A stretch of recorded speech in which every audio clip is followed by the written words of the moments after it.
وبمحدث خلقه على أزليته وباشتباههم على أن لا شبه له لا تستلمه المشاعر ولا تهجبه السباتر لافتراق الصانع والمصنوع والحاد والمحدود ورب والمربوب الأحد لا بتأويل العدد ثم الصلاة والسلام على أشرف الأنبياء والمرسلين خاتم النبيين ورحمة للعالمين سيدنا ونبينا ومولانا أبي القاسم محمد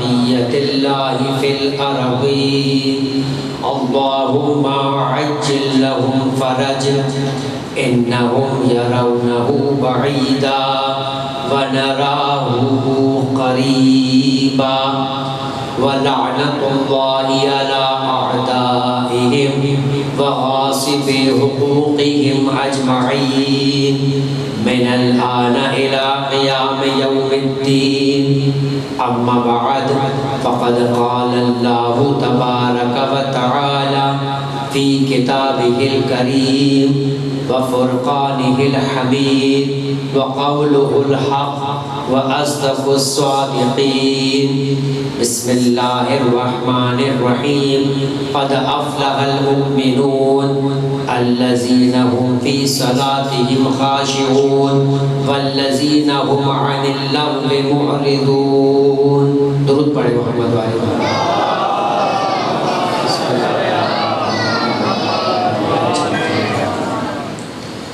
اعزائے محترم سلسلہ کرام اس عشرہ اولیٰ کے اندر صفات مومن قرآن و معصومین کی نگاہ میں آپ علیہ السلام کی خدمت میں مسلسل ان 10 شبوں کے اندر معروضات کو پیش کیا جاتا رہا اور آج شب عاشوراء میں اعزائے محترم یقیناً ہر مومن کی خواہش ہوتی ہے کہ جب عاشور کی شب آ جائے تو جتنا ممکن ہو سکے مصروف ازا رہے، جہاں کہیں ممکن ہو ایسا ماحول بن جائے، ایسا موقع نصیب ہو کہ اگر حسین اور حسین کے غم میں آنسو بہتے ہوئے نظر آئے تو یہی ایک مومن کی خواہش ہوا کرتی ہے۔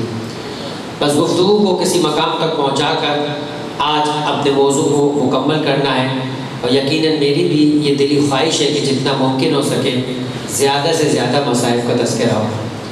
اعزائے محترم، موضوع جو صفات مومن قرآن و معصومین کی نگاہ میں آپ کی خدمت میں عرض کیا جاتا رہا کہ جس میں اس بات کو پیش کیا گیا کہ پروردگار عالم نے صاحبان ایمان سے نجات کا وعدہ کیا ہے، اور جو کوئی مومن ہوتا ہے اور تقاضا ایمان کو پورا کرتا ہے، پروردگار کا وعدہ ہے کہ تم ایمان کے تقاضوں کو پورا کرو، جنت کا ہم تم سے وعدہ کریں گے۔ یہی وجہ ہے کہ پروردگار عالم پہلے دن ہی سے واضح کر دیتا ہے کہ ایمان نام ہی اس بات کا ہے کہ تم اپنی جان اور مال کو ہمارے سپرد کر دو، ہم اپنی جنت کو تمہارے نام لکھے دیتے ہیں۔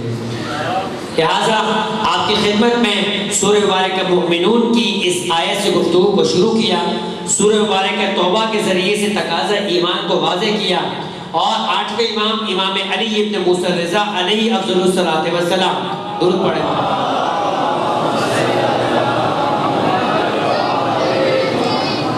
کہ سفر نیشاپور سے اس بات کو بیان کیا کہ کس انداز سے 8ویں امام نے فرمایا کہ یہ جو کلمہ ہے جسے آپ پڑھتے ہیں، جو آپ کے ایمان کا اظہار ہوتا ہے، ایمان تو دل میں ہوتا ہے، اس لیے کہ ایمان کا تعلق اعتقاد سے ہے، اعتقاد کا اظہار زبان سے ہوتا ہے، مگر یہ ہوتا تو دل میں ہے۔ جس کا دل اس کے زبان کے اظہار کے ساتھ مطابق کرتا ہے وہی مومن ہوتا ہے، جس کا دل کچھ اور کہتا ہے، زبان کچھ اور کہتی ہے، اسے منافق کہا جاتا ہے۔ اسے منافق کہا جاتا ہے. اور سورہ مبارکہ منافقون کے اندر پروردگار عالم نے اپنے حبیب سے کہا کہ جب یہ منافق آ کر آپ سے کہتے ہیں اشہد انک لرسول اللہ، تو آپ ان سے کہہ دیجئے کہ تم جھوٹ بولتے ہو. لہٰذا جس کی زبان کچھ اور کہے، جس کا اعتقاد کسی اور چیز کے اوپر ہو، تو عزیزان محترم قرآن بھی اسے جھٹلاتا ہوا نظر آتا ہے. قرآن نے اس سلسلے کے اندر کسی طرح کے کوئی پس و پیش کا یا کوئی بناوٹی انداز کو نہیں اپنایا، بلکہ دو ٹوک انداز میں کہہ دیا کہ ایمان اور مومن تو اسے ہی کہا جائے گا کہ جس کی زبان اس کے دل کے ساتھ مطابقت کرتی ہوگی. بس عزیزان محترم، یہ ایمان کہ جس میں دل اور انسان کی زبان مطابقت کرے، یہ ہو ہی نہیں سکتا اس وقت تک کہ جب تک آپ کا مال اور آپ کی جان پروردگار عالم کے سپرد نہ ہو جائے. بس جس کی جان اور مال پروردگار عالم کے سپرد ہو جاتی ہے، وہ کمال کی صورت میں کربلا میں نظر آتا ہے. کربلا والے کون تھے کہ جنہوں نے اپنی جان کو اور اپنے مال کو خدا کی بارگاہ میں دے دیا. اب جہاں حسین کہیں گے وہیں پر جان، جہاں پر حسین کہیں گے وہیں پر مال خرچ ہوتا ہوا نظر آئے گا. یہی وجہ ہے کہ مولا کائنات کی تمنا عباس نے جسے آرزو کی کربلا میں لڑنے کی، اپنی شجاعت کو، اپنی بہادری کو اپنے مولا کے قدموں میں نچھاور کر دیا. جب تک حسین سے اجازت نہ ملی تلوار کو نیام سے نہ نکالا. کمال حضرت عباس تلوار کا چلانا نہیں تھا بلکہ اطاعت کرنا تھا اپنی مولا. بس جو اطاعت کرنے والا ہوتا ہے وہی قرآن کی نگاہ میں، وہی معصوم کی نگاہ کے اندر مومن ہوا کرتا ہے. جو اپنے جذبات کا اظہار کر دے، مولا کے حکم سے آگے بڑھ جائے، وہ مومن نہیں ہوا کرتا، وہ اپنی خواہشات کو پوجا کرنے والا ہوا کرتا ہے. لہذا قرآن مجید نے آواز دی افرأیت من اتخذ الہہ ہوا، یعنی یہ مت سمجھیے کہ فقط معبود بت ہی ہوتے ہیں، سورج ہی پوجا جاتا ہے، چاند ہی پوجا جاتا ہے، جانور ہی پوجے جاتے ہیں، بلکہ انسان کبھی کبھی اپنی خواہشات کو بھی اپنا بت بنا کر اس کی بھی عبادت کرتا ہوا نظر آتا ہے. لہذا جو شخص حکم امام کو چھوڑ دے اور اپنی خواہش سے دین پر بھی عمل کرتا ہوا نظر آئے تو وہ دین بھی دین نہیں ہوگا، اس کی خواہشات ہوگی. آپ زیارت کے سفر پہ جاتے ہیں، کوئی بھی سفر ہو، بہت سی مرتبہ ایسا ہوتا ہے کہ آپ کو یہ کہا جاتا ہے کہ آپ کا لباس نجس ہے، آپ کا بدن نجس ہے، طہارت ممکن نہیں ہے، آپ تیمم کر کے نماز پڑھیں. آپ کہتے ہیں میرا دل نہیں چاہتا، تو پھر دل کی عبادت ہو رہی ہے، خدا کی تو نہیں ہو رہی. آپ بیمار ہیں، شریعت نے منع کیا ہے کہ ماہ رمضان میں 50 سال تک روزے رکھتے رہے، کوئی سال ایسا نہ گزرا کہ جس میں آپ نے روزہ نہ رکھا ہو. اب ڈاکٹر نے کہہ دیا کہ روزہ رکھنا صحت کو خراب کر دے گا، آپ کہیں کہ میں نے آج تک ایسا نہیں کیا، ہمارا دل راضی نہیں ہے. لوگ کیا کہیں گے؟ نہ لوگوں کی عبادت ہوتی ہے نہ دل کی عبادت ہوتی ہے، عبادت تو فقط خدا کی حکم کی ہوتی ہے. عزیزان محترم، یہی تو وجہ ہے، اس لیے کہ ہر ایک حسین کو روکتا رہا کہ عراق مت جانا، عراق کے حالات خراب ہیں، مگر ایک ہی بات حسین نے کہی، میرے لیے جو نانا کا حکم ہے، جو حکم خدا ہے، مجھے اسے پورا کرنا ہے. حسین سے زیادہ کون جانتا تھا کہ عراق کے حالات کیسے ہیں؟ حسین سے زیادہ کون جانتا تھا؟ حسین علم غیب رکھنے والے تھے، نگاہوں سے جانتے تھے. تبھی سلمہ جب نانی نے ایک مرتبہ کہا کہ آپ کربلا جائیں گے، آپ اگر عراق کی جانب نہ جائیے، باقی دنیا میں کسی علاقے میں چلے جائیں. ایک مرتبہ کہا نانی جو خدا نے مقدر کر دیا ہے اسے اپنی جگہ پر ہونا ہے، میں بھی جانتا ہوں کہ عراق میں میرے ساتھ کیا ہوگا. اور پھر حسین نے اپنے انجام کو اپنی نانی کے سامنے ایک مرتبہ اپنی دو آنکھوں کے سامنے طے کر کے دکھا دیا کہ میں یہ بھی جانتا ہوں کہ میرا اکبر کہاں مارا جائے گا، میں یہ بھی جانتا ہوں کہ میرا عباس اپنے بازو کو کٹا کر کہاں شہید ہوگا، مگر جو حکم خدا ہے اسے پورا کرنا ہے. بس عزیزان محترم، سب سے بڑھ کر انسان کے لیے حکم خدا ہونا چاہیے. یہی وجہ ہے کہ زمانے کے امام نے شیخ مفید کو خط لکھ کر یہ کہا. شیخ مفید تاریخ تشیع کی وہ عظیم ترین شخصیت ہے. زمانے کے امام نے جنہیں ایک نہیں دو نہیں، مورخین اس بات کو کہتے ہیں کہ خط کا انداز بتاتا ہے کہ جب تک شیخ مفید زندہ رہے ہر سال زمانے کے امام نے ان کو خط لکھا ہے.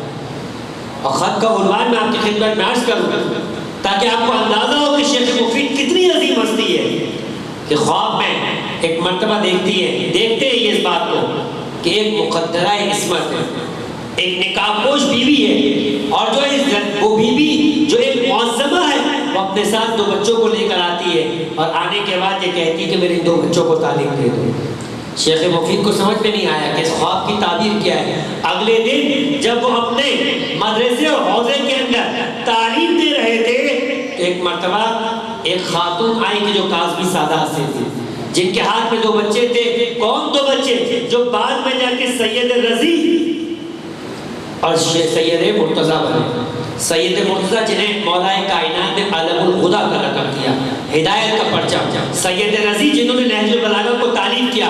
آج تک جو نہج البلاغہ آپ پڑھتے ہیں کس کی کاوش ہے؟ کلام علی کے ہے، لیکن تعلیم انہیں شیخ رضی نے کیا۔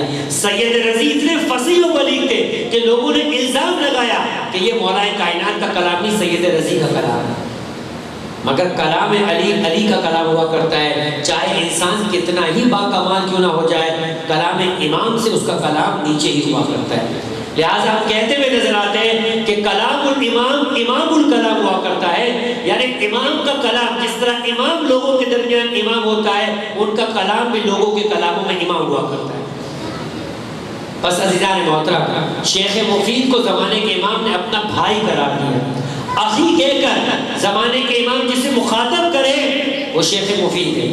اور شیخ مفید کو خط لکھتے زمانے کے امام زمانہ عجل اللہ تعالیٰ فرجہ الشریف،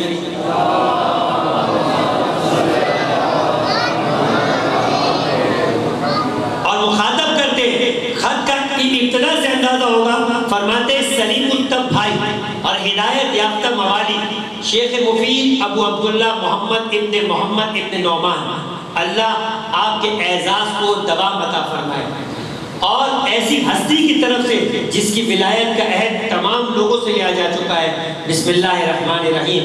اے دین میں مخلص، ہماری محبت پر یقین رکھنے والے شیخ مفید، تجھ پر میرا سلام۔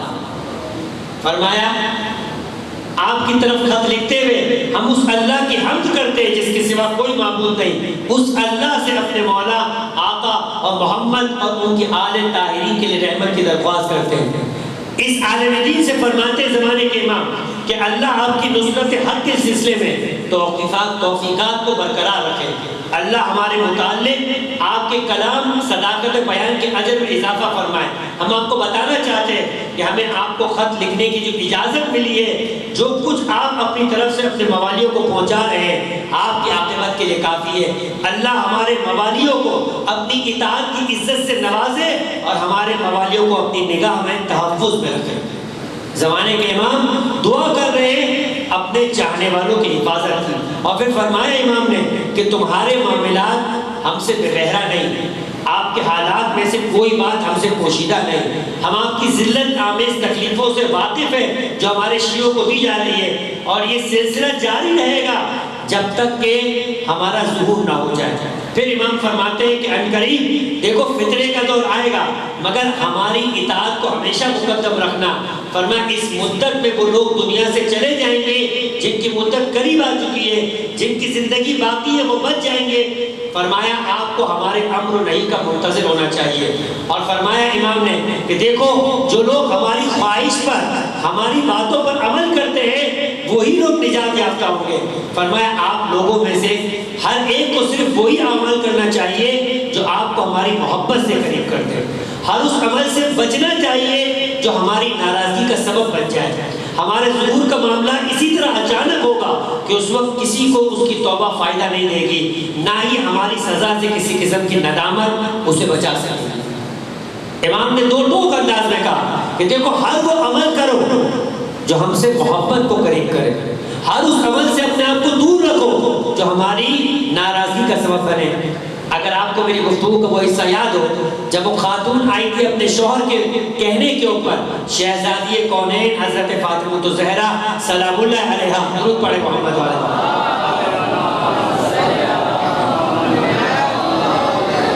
کہ پوچھنے کے اوپر کہ بی بی یہ بتائیے کہ آپ کا شیعہ کون ہے، تو شہزادی نے کیا جواب دیا تھا؟ ان کنتی تعمل بما امرناکی وتنتہی عما زجرناکی فانتی من شیعتنا والا فلا۔ اگر تم ان باتوں پر عمل کرتی ہو جس کا ہم نے تمہیں حکم دیا اور ان سے رک جاتی ہو جس سے ہم نے تم کو روکا تو تم ہمارے شیعہ ہو، ورنہ ہمارے شیعہ نہیں ہو۔ زمانے کے امام کہہ رہے ہیں ہر اس چیز پر عمل کرو جس سے ہماری محبت میں اضافہ ہو، ہر اس چیز سے دور رہو جس سے ہماری ناراضگی میں اضافہ ہو۔ اگر اس پر عمل کرتے رہے تو اس دنیا میں بھی کامیاب ہوں گے اور ہمارے ظہور کو بھی قریب کرنے کا باعث ہوں گے۔ شیخ مفید کو دوسرا خط لکھا اور دوسرے خط میں فرمایا کہ ہمارے موالیوں کو مطمئن رہنا چاہیے، ہم سے محبت کرنے والوں کو، ولی مددگار، ولی سرپرست، ولی کا مد مقابل جو اس کے پیچھے چلنے والا ہے وہ موالی، یعنی جو رہنمائی قبول کرنے والا ہو، جو محبت سے اطاعت کرنے والوں سے موالی کہتے ہیں۔ زمانے کے امام کہتے ہیں ہمارے موالیوں کو مطمئن رہنا چاہیے، ہماری دعا ہی ان کو شر سے بچانے کے لیے کافی ہے۔ فرمایا اگر حالات انہیں خوف زدہ بھی کر دے، کہیں گلے کٹ رہے ہو، کہیں ہاتھوں کو کاٹا جا رہا ہو، کہیں مارا جا رہا ہو، کہیں نوکریوں سے نکالا جا رہا ہو، فرمایا کہ اگر حالات انہیں خوف زدہ بھی کر دے تو یہ اللہ کی طرف سے ان کا امتحان ہوگا جس کا انجام ان کے حق میں بہتر ہوگا۔ فرمایا بشرط یہ کہ مگر ایک شرط ہے، وہ محرمات الہی سے اپنے آپ کو بچاتے رہیں، وہ خدا کی ناراضگی سے اپنے آپ کو بچائے، ان کو نجات دلانا ہماری ذمہ داری ہے۔ فرمایا اے مخلص موالی، شیخ مفید کو مخاطب کر کے، ہمارے لیے ظالمی سے ٹکرانے والے مجاہد، شیخ مفید کیا کام کر رہے تھے کہ ظالمی سے ٹکرا رہے تھے؟ علوم آل محمد کو پھیلا رہے تھے۔ جہاد فقط یہ نہیں کہ انسان تلوار کے بندوق لے کے نکل جائے، جہاد یہ ہے کہ علوم آل محمد کو یتیمان آل محمد تک پہنچایا جائے۔ زمانے کے امام نے ہمیں یاد کیا ہے، شہزادی کونین نے یاد کیا ہے کہ قیامت کے میدان میں خدا آواز دے گا، کہاں ہے یتیمان آل محمد کی سرپرستی کرنے والے؟ اس وقت صاحبان علم کا ایک مجمع آگے آئے گا، اور ایک مرتبہ شہزادی نے فرمایا کہ پروردگار عالم انہیں نورانی غلے یعنی نورانی لباس عطا کرے گا، اور وہ یتیمان آل محمد کی یعنی غیبت کے دور میں جو علوم آل محمد سے دور رہے، جنہوں نے انہیں علوم آل محمد سے سیراب کیا، انہیں وہ اجر دیا جائے گا جنہوں نے ہماری اس امت کی حفاظت کی۔ اب زمانے کے امام فرما رہے ہیں شیخ مفید کو، ہمارے لیے ظالموں سے ٹکرانے والے اللہ آپ کی اس نصرت سے تائید فرمائے جس سے پہلے جن لوگوں نے ہماری قوموں کی حفاظت کی ان کی حفاظت فرمائی۔ ہمارا وعدہ ہے کہ آپ کے ایمانوں بھائیوں میں سے جو متقی رہے گا، اپنے حقوق واجبہ مستحقین تک پہنچاتے رہے گا، وہ آنے والے باطل نواز فتنے سے، اس کی تاریکی سے، اس کے مصائب سے محفوظ رہے گا۔ پھر فرمایا جس نے اللہ کی عطا کردہ نعمت مغفرہ میں بخل کیا، یعنی ضرورت مند شیعوں تک ان کی ضرورت میں مدد نہیں کی، وہ دنیا و آخرت میں خسارے میں رہے گا۔ فرمایا اللہ ہمارے شیعوں کو اپنی اطاعت کی توفیق سے نوازے۔ یہ زمانے کے امام دعا کر رہے ہیں اگر ہمارے شیعہ اتحاد کر لیں اور خلوص دل سے اس اتحاد کو نبھائے تو ہماری ان سے ملاقات کی سعادت میں تاخیر نہیں ہوگی۔ تاخیر کیوں ہو رہی ہے؟ ہم متحد نہیں ہیں، ہم نے اطاعت خدا پر اتحاد نہیں کیا ہوا، ہم ایک دوسرے سے اختلاف میں لگے ہوئے۔ امام نے فرمایا وہ جلد ہی ہماری زیارت کے شرف سے سعادت سے مشرف ہو جائیں گے، بشرطے کہ ان کے اتحاد میں صداقت اور ہماری معرفت میں خلوص ہو۔ دو چیزوں کی کمی ہے، اطاعت خدا میں ایک ہو جائے اور خلوص دل کے ساتھ ہماری معرفت رکھے۔ اگر معرفت امام میں کمی ہوئی یا اطاعت خدا میں اختلاف ہوا تو پھر ہماری ملاقات ان سے نہیں ہو پائے گی۔ آخری چیز جو فرمائے، ہمیں جس چیز نے ہمارے شیعوں سے دور کر رکھا ہے یہ صرف ان کے اعمال ہیں جنہیں ہم پسند نہیں کرتے۔ یہ درد ہے کہ زمانے کے امام کا واحد وہ چیز کی جس کی وجہ سے امام اور ہمارے درمیان فاصلہ ہے وہ ان اعمال کی وجہ سے ہے جو ہمیں پسند نہیں ہے۔ اللہ ہی مددگار ہے، وہی ہمارے لیے کافی ہے، وہی بہترین وکیل ہے، ہمارا آقا بشیر و نذیر محمد اور اس کی آل پر خدا کی رحمتیں ہوتی۔ درود پڑھے محمد والے محمد۔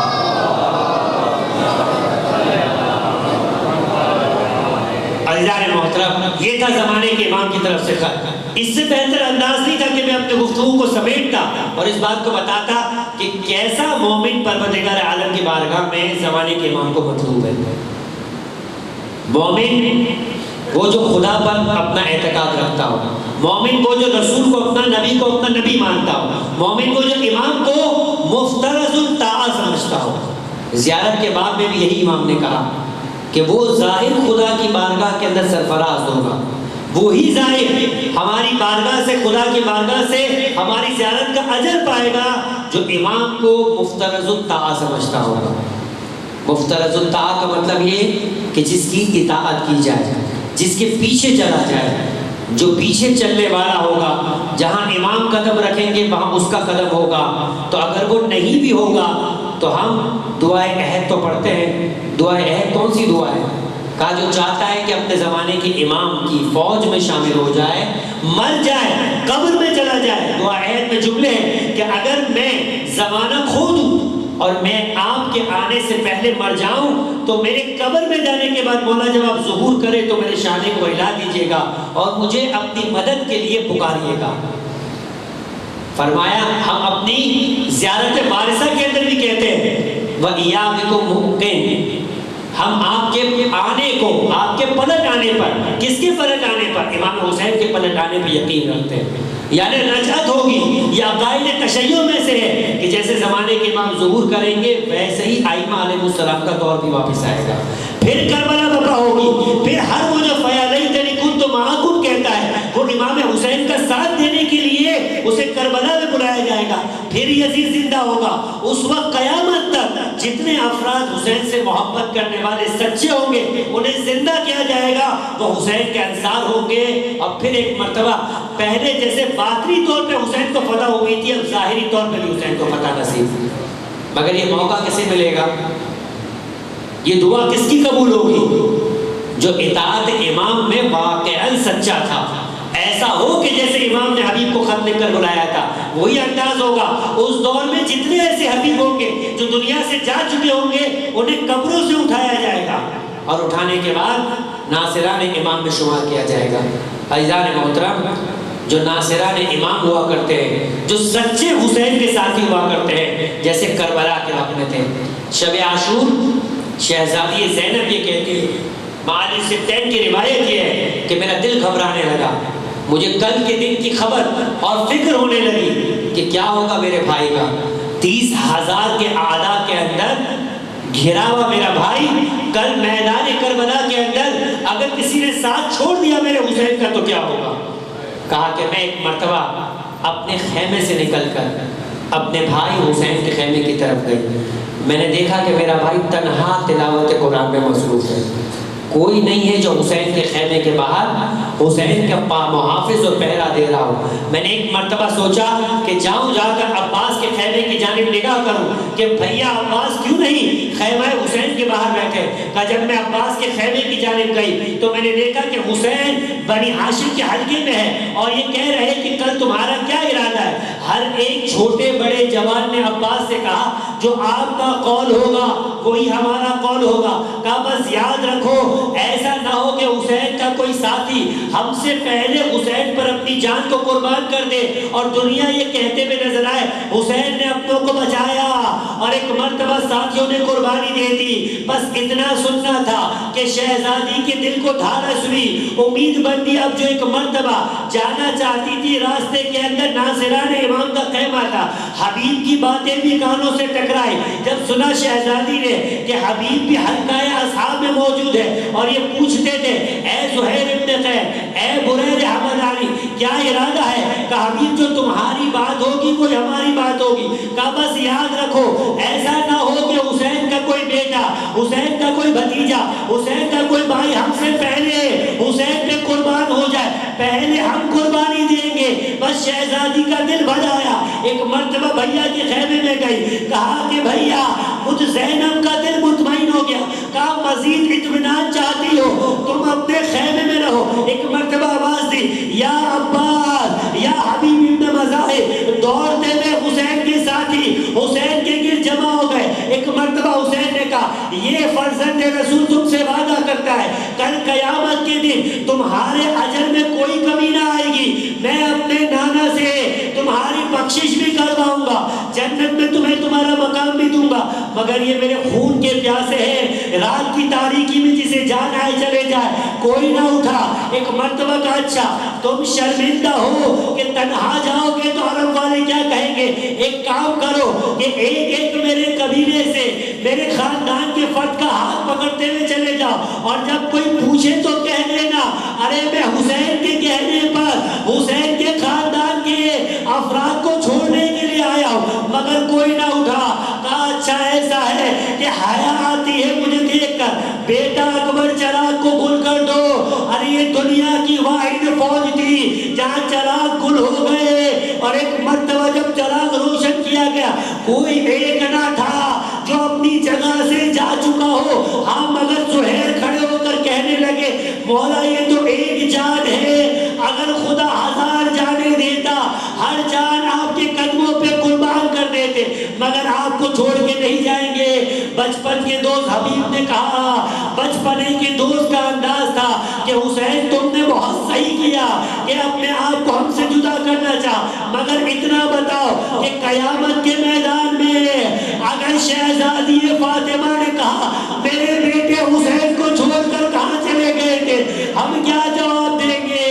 بس عزیزو ایک مرتبہ حسین نے اپنی بہن کو مطمئن کیا، رات کا وقت گزرتا ہے، کسی وقت تنہائی میں حسین اپنے خیمے سے نکلتے ہیں، ایک جانب جانا شروع کرتے ہیں۔ ہلال کی نظر امام پر پڑی، شب کی تاریکی ہے، رات سناٹا ہے، 30,000 کا لشکر ہے، کوئی مولا کو نقصان نہ پہنچائے، قدموں کے ساتھ امام کے ساتھ پیچھے پیچھے چلنا شروع کیا کہ امام کو معلوم بھی نہ ہو اور امام کی حفاظت بھی ہوتی رہے۔ بس ایک مرتبہ سناٹے میں قدموں کی چاپ کی آواز ابھری، امام نے پوچھا کون؟ کہا آپ کا غلام ہلال ابن رافع۔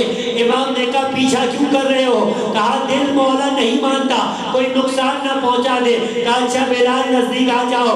ہلال قریب آئے، امام نے ایک مرتبہ کہا ہلال مجھے کیا مانتے ہو؟ کہا آپ کو فرزند رسول مانتا ہوں، آپ کو آقا تسلیم کرتا ہوں۔ کہا جو بولوں گا اس پر عمل کرو گے؟ کہا مولا آپ کا حکم سر تسلیم ہے کب؟ کہا ہلال تم بہت جوان ہو، ابھی تم نے دیکھا ہی کیا ہے، اس رات کی شب کی تاریکی میں ایک کام کرو کہ اپنے شہر کو پلٹ جاؤ۔ ہلال کہتے ہیں میرے قدموں میں طاقت نہیں رہی، میں گر گیا۔ مولا کے قدموں کو پکڑ کے کہا کیا میرے اطاعت میں کچھ کمی ہے؟ کیا مجھ میں ایمان کے اعتبار سے کوئی چیز کم دیکھی ہے جو مولا بھی انداز اپنا رہے؟ کہا ہلال ایسا نہیں ہے، ہم چاہتے ہیں کہ تم اپنی جان کو بچا لو۔ کہا نہیں مولا میری جان آپ پہ قربان۔ امام نے ہلال کو اٹھایا، اپنے سینے سے لگایا، بس عزیزوں لے کر چلے، کہنے لگے ہلال اس مقام کو جانتے ہو، یہ وہ جگہ ہے کہ جہاں میرا اکبر بچی کھا کر گرے گا۔ ہلال ایک مرتبہ اور آگے بڑھے، کہا یہ وہ مقام ہے جہاں میرا قاسم مجھے مدد کو پکارے گا، گھوڑے دوڑتے ہوں گے، میرا قاسم پامال ہو جائے گا۔ بس ایک مقام پر جا کر کہا ہلال یہاں رک جاؤ، اس لیے کہ اس سے آگے کا مقام وہ ہے جہاں میری ماں فاطمہ زہرا ہے۔ ایک بار امام کچھ دیر کے لیے گئے، جب واپس پلٹ کر آئے کہا ہلال یہ وہ جگہ ہے جہاں سے میری ماں خس و خاشاک کو، پتھروں کو، کانٹوں کو ہٹا رہی ہے، کیونکہ یہی وہ جگہ ہوگی کل جب میں رہوار سے زمین پر گروں گا میری ماں مجھے اپنی گود میں لے گی، کہیں میرے حسین کو کانٹا نہ چبھ جائے۔ میں کہوں گا مولا شہزادی نے آپ کو کانٹوں سے بچانے کے لیے تو صفائی کی، مگر میں کیا کروں؟ کل زیارت الہیہ میں میرا زمانے کا امام پکارے گا، سلام ہو میرے جد پر جس کا جسد نہ زین پر تھا نہ زمین پر۔ میں کہوں گا مولا کہا تھا، کہا تیروں پر محلہ، میرے حسین کا جسم ہوگا، تیر زمین پر ہوگے، میرا مولا تیروں پر معلق ہوگا۔ بس عزیزوں رات گزرتی ہے، ایک مرتبہ مولا واپس آتے ہیں، رات کا بقیہ حصہ عبادت میں گزارا، عاشور کا دن آتا ہے۔ بس عزیزوں ایک مرتبہ عاشور کی آغاز ہوتی ہے، آذان علی اکبر بلند ہوتی ہے، ایک ایک کر کے حسین کے ناصر جاتے ہیں۔ جب زیارت ناہیہ کے جملے ہیں السلام علیکہ یا اول قتیل، اور مخاطب کیا ہے شہزادہ علی اکبر کو، اس لیے کہ یہ پہلا پہلا فن تھا جو بنی ہاشم کی طرف سے گیا، حسین کی قربانی تھی جسے حسین نے خود تیار کیا تھا، اس لیے حسین نے روکا نہیں مگر عجیب انداز اپنایا، کہا کہ اجازت لینی ہے تو ماں اور پھوپھی سے اجازت لے کر آئے، بس ایک مرتبہ پھوپھی کے خیمے میں گئے، عجیب انداز اپنایا، جانے کے بعد اپنے سر کو اپنی پھوپھی کے زانوں پہ رکھا، کہا پھوپھی ایک سوال کرنا چاہتا ہوں، یہ بتائیے کہ آپ کا مقام بلند ہے یا دادی زہرا کا مقام بلند ہے؟ اتنا کہنا تھا کہ پھوپھی اپنے مقام سے کھڑے ہو گئی، کہا فاطمہ زہرا، کہا ان کی کنی زینب، کہا بس پھر اس غلام زادے کو، اس کنی زادے کو اپنی آقا زادی فاطمہ پہ قربان کر دے۔ بس ایک مرتبہ کہا اکبر بیٹا اگر کسی اور طرح اجازت مانگتے تو میں کبھی اجازت نہ دیتی، ماں کے خیمے میں گئے، ماں سے اجازت لی، نہیں معلوم ام لیلا نے کیسے اجازت دی، مگر امین ابن مسلم کہتا ہے یہ واحد فن تھا جب خیموں میں بیویوں سے اجازت لینے گیا، 7 مرتبہ پردہ اٹھا، 7 مرتبہ پیچھے پردہ گرا، ایک بی بی ایسی تھی جس نے اکبر کی دامن کو پکڑ رکھا تھا، دامن کا لفظ بتاتا ہے یہ کوئی چھوٹی 4 سال کی سکینہ تھی جو کہتی تھی بھیا ہمیں چھوڑ کے مت جاؤ۔ بس حسین نے ایک مرتبہ کہا زینب سے دعی ہے، ارے میرے اکبر کو رخصت کرو، بس اکبر کو رہوان پہ بٹھایا اور خود شان سے رخصت کیا، مگر جب شہزادہ اکبر نے ذوالجنا کو اینٹ لگائی، ذوالجنا نے دوڑنا شروع کیا، پیچھے کسی کے دوڑنے کی آواز آئی، اب جو پلٹ کے دیکھا 57 سال کا بوڑھا باپ دوڑتا، کبھی گرتا کبھی اٹھتا، اپنے بیٹے کے پیچھے جا رہا ہے، مجھے نہیں معلوم یہ شبیہ پیغمبر کا احترام ہے یا بیٹے کی محبت ہے، مگر بیٹا زمین کربلا پہ اترا، باپ کو اٹھا کر سینے سے لگایا، کہا بابا یہ کیسی زحمت ہے، کہا کہ کاش کہ تیرے پاس کوئی تجھ جیسی اولاد ہوتی تو اکبر بیٹا میں پوچھتا کیسے جوان بیٹے کو موت کی جانب بھیجتے، مگر اب تمہیں نہ روکوں گا۔ بس سوار ہوئے، لعینوں سے لڑا، لڑتے لڑتے پلٹے، بس عزیزو ارے جنگ صفین تھی، محمد حنفیہ لڑکے ایک مرتبہ اپنے بابا علی کے پاس آئے، علی نے 2 گھونٹ پانی بھی پلایا، زرہ پر پانی پھینکا، محمد حنفیہ نے کہا کیا ہوا بابا؟ کہا زرہ تپتی ہوگی، سینے میں تپش محسوس ہوتی ہوگی، میں کہوں گا علی یہ آپ کا مقدر ہے۔ یہاں پہ کربلا کا علی اپنے حسین سے جب ملنے آیا، علی اکبر نے کہا بابا العطاش قتل علی، پیاس مجھے مارے جا رہی ہے، کہیں سے 2 گھونٹ پانی مل جائے۔ اپنی زبان کو ایک مرتبہ علی اکبر کے منہ میں دی، علی اکبر نے اپنے منہ کو جھٹکے سے پیچھے ہٹا کر کہا بابا آپ تو مجھ سے بھی زیادہ پیاسے ہیں، کہا جاؤ بیٹا نانا حوض کوثر میں تمہیں سیراب کرے۔ بس ایک مرتبہ دوبارہ رن کی جانب پلٹے، لڑتے لڑتے مرہ ابن قلقس نے ایک مرتبہ ایک نیزہ مارا اور ظالم نے یہ ظلم کیا، عربوں میں جب کسی کو تکلیف سے مارنا ہوتا تھا تو نیزے کی اڑی کو توڑ دیا جاتا تھا تاکہ کروٹیں لے کر ارے تڑپ تڑپ کے جوان مرے۔ بس جب برچی ٹوٹی اکبر سنبھل نہ پائے، گھوڑے کے ایک بار باہوں میں اپنی باہوں کو ڈالا، کہا مجھے میرے بابا کی طرف لے جائے، مگر گھوڑا دشمنوں میں پھنس گیا، فقدہو عرباً عربا، ارے کسی کو تلواریں ملی، کسی کو نیزے ملے، ارے شبیہ پیغمبر ٹکڑے ٹکڑے ہوا اور چیختا ہوا پکارتے رہے یا بتاؤ ادرکنی، یا بتاؤ ادرکنی۔